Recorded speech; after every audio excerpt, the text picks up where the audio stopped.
શ્રદ્ધા અને શ્રદ્ધા વિશે વિડિયા બહુ આજકાલ નેહરી વિડિયા છે, એનું શું નિવારણ? આ બધી કહેવાની વાત છે. તુલસીદાસ પોતે એમ કહી ગયા છે.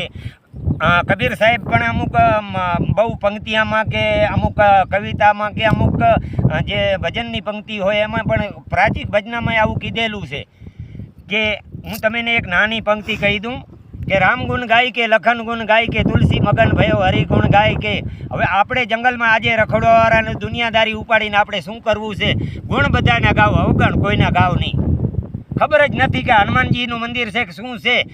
ખાલી ધજાઓ હોય, પહેલેના જમાનામાં તો ધજા હોય એટલે લાલ ધજા હોય તો એમ કે હનુમાનજીનું મંદિર છે. બાકી તમને ખ્યાલ જ ન હોય તો બે હાથ જોડી નમસ્કાર કરવામાં મારું ને તમારું શું જાય છે? શું લૂંટાઈ ગયું છે?